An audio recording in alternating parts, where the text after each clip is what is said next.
Week 14 is in the books, so that means it's time to hit those waiver wires to find players that could add value to the back end of your rosters. And first and foremost, I want to highlight a couple of players that are already highly rostered, but not exactly 100% that I think need to be, and that includes Marcus Mariota, quarterback for the Washington Commanders, Jalen Wright, running back for the Miami Dolphins, Devon Vele, wide receiver for the New Orleans Saints, John Mechie, wide receiver for the New York Jets, Mike Gesicki, tight end for the Cincinnati Bengals, and Ben Sinnott, tight end for the Washington Commanders. Again, all these guys are rostered in well over 90% of Dynasty leagues out there, but not exactly 100%. So double check your waiver wires and immediately add these guys if they are available. So we'll start this week with a name that I'm not particularly enthusiastic about adding, but Riley Leonard is the Colts starting quarterback for the remainder of the season after Daniel Jones's Achilles injury on Sunday. No, I do not think that Riley Leonard is all that good. No, I would not recommend starting him in the fantasy playoffs,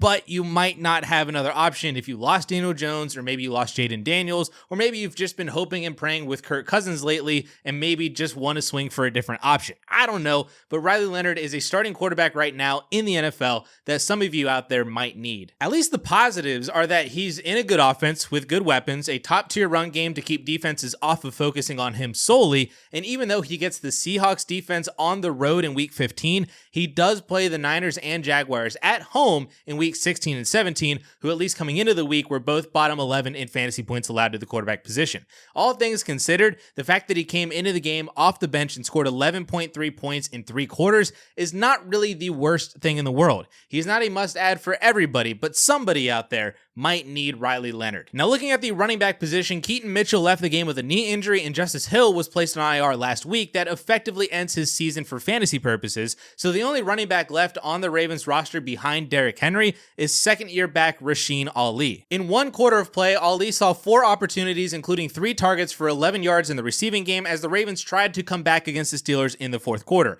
Now, I really liked Rasheen Ali coming out of college and would love to see him get some usage as the change of pace back behind Derrick Henry, but also having the short-term upside of being Henry's primary handcuff for the remainder of the season if Mitchell's injury keeps him off the field for a few weeks. This is the type of waiver add that all contenders should be making this week, and if you don't have a trade deadline, then rebuilders can also add him and flip him to a contender if Derrick Henry were to go down. Now, the next 2 running backs on this list are the Cardinals duo of Bam Knight and Michael Carter, on the increasing possibility that Trey Benson is actually done for the season. Now, the Cardinals have until Wednesday to activate Benson to their active roster from his 21-day practice window off IR, and if he is not activated, then he is done for the year. And if he is done for the year, then we will continue seeing the committee of Knight and Carter for Arizona. Now, my preference is Bam Knight as the leader of the committee, but he is also everybody's preference because he's the most rostered player of the 2 guys because of the fact that he leads the committee right now. Carter is also a good add too, though, as the handcuff to Bam Knight in case anything were to happen to him,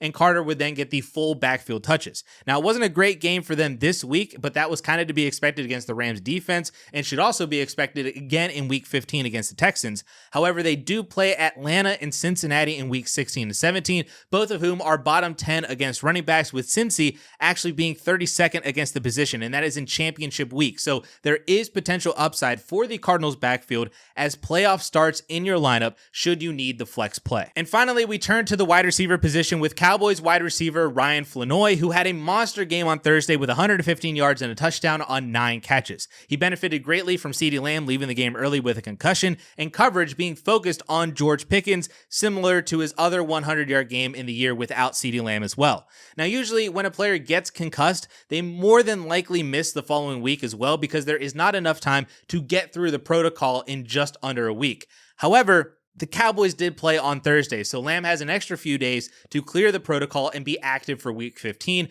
in which case Flanoy would not then be startable if CeeDee Lamb was active. We can't know that CeeDee Lamb will clear the protocol by the time that waivers run, so if you have an extra bench spot or a cuttable option on your team, you could stash Ryan Flanoy just in case and then just see what happens with CeeDee Lamb.